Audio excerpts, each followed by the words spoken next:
ब्रह्मांड और दुनिया हमेशा से ही इंसानों के लिए रहस्य का विषय रहे हैं। आज इतनी वैज्ञानिक प्रगति के बावजूद हमारी धरती पर कई ऐसे रहस्य मौजूद हैं जिनका पता लगाना वैज्ञानिकों के लिए भी लगभग नामुमकिन है।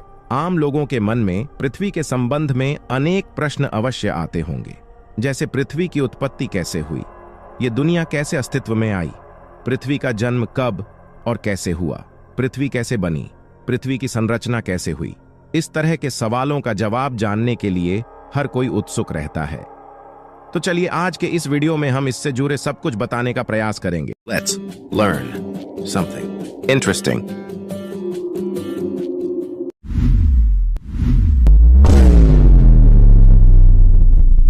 पृथ्वी की उत्पत्ति के बारे में वैज्ञानिक मान्यता है कि लगभग 5 अरब वर्ष पूर्व अंतरिक्ष में कई गैसों के एक साथ मिलने से भयंकर विस्फोट हुआ था। इससे आग का एक विशाल गोला बना जिसे अब हम सूर्य कहते हैं। धमाका इतना जोरदार था कि चारों तरफ डस्ट पार्टिकल्स फैल गए और ग्रेविटेशनल फोर्स के कारण ये कण पत्थर के छोटे छोटे टुकड़ों में बदल गए। कई सालों के बाद ये कण आपस में जुड़ने लगे और कुछ समय बाद सौर मंडल का जन्म हुआ और इसी तरह धरती आग के गोले के रूप में पैदा हो रही थी। वैज्ञानिकों के अनुसार 4.5 अरब वर्ष पूर्व पृथ्वी का तापमान 1200 डिग्री सेल्सियस था। ऐसे समय में धरती पर सिर्फ उबलता हुआ लावा, चट्टानें और कई जहरीली गैसें हुआ करती थीं। ऐसे में पृथ्वी पर जीवन का अस्तित्व होना असंभव था। पृथ्वी की उत्पत्ति के समय थिया नामक ग्रह 50 किलोमीटर प्रति सेकंड की गति से पृथ्वी की ओर बढ़ रहा था। यह गति एक बंदूक से निकली गोली से 20 गुना अधिक होती है। ऐसे में जब थिया ग्रह पृथ्वी की सतह से टकराया तो जोरदार विस्फोट हुआ, जिससे बहुत सारा कचरा धरती से बाहर निकल गया और साथ ही वह ग्रह धरती में समा गया। हजारों वर्षों के अंतराल के बाद गुरुत्वाकर्षण के कारण पृथ्वी से निकला कचरा एक गेंद के रूप में बन गया, जिसे हम चंद्रमा कहते हैं।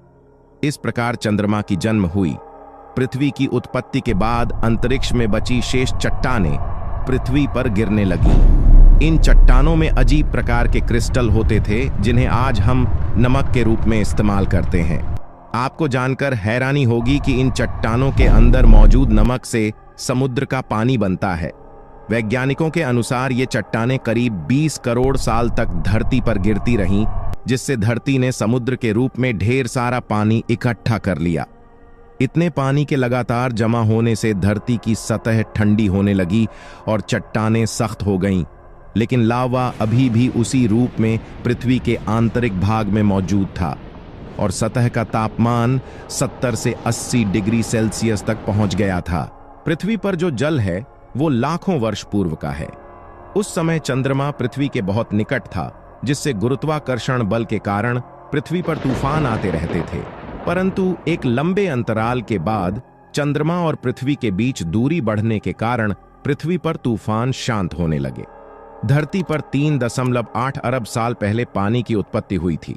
उस समय धरती पर लगातार ज्वालामुखी फट ही रहे थे और साथ ही उल्कापिंड की बारिश भी हो रही थी।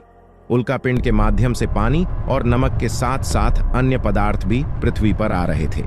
इतनी ऊंचाई से उल्कापिंड गिरने के कारण वे गहरे पानी में चले जाते थे, जहां सूर्य की किरणों का उन तक पहुंचना असंभव था। बाद में ये उल्कापिंड ठंडे होकर पानी में जमने लगे। इसके बाद यह एक तरह से चिमनी का आकार लेने लगे और ज्वालामुखी की दरारों में पानी घुसने से चिमनियों से धुआं निकलने लगा, जिसने बाद में एक तरह के केमिकल सूप का रूप ले लिया। इससे पृथ्वी पर सूक्ष्म जीवन प्रारंभ हुआ और पृथ्वी पर सिंगल सेल बैक्टीरिया की उत्पत्ति हुई।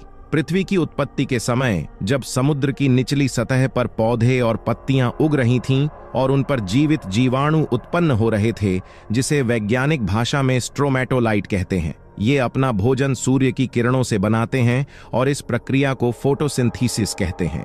और इस प्रक्रिया में बाय प्रोडक्ट के रूप में ऑक्सीजन गैस बनती है, जो मनुष्य के लिए महत्वपूर्ण वायु है। लंबे अंतराल के बाद समुद्र की सतह पर ऑक्सीजन गैस आने लगी। जब ऑक्सीजन गैस धरती से 50 किलोमीटर ऊपर उठी तो वहां रासायनिक प्रतिक्रिया शुरू हो गई। जहां ओजोन नाम की एक परत बनी जिसने सूर्य से आने वाली खतरनाक किरणों को सीधे धरती पर आने से रोकने का काम किया। अगले 15 करोड़ सालों तक इस गैस की परत बहुत मोटी होती चली गई और इधर पृथ्वी पर ऑक्सीजन गैस की मात्रा बढ़ने लगी, जिससे पेड़ पौधे अस्तित्व में आए और जीवन संभव हुआ।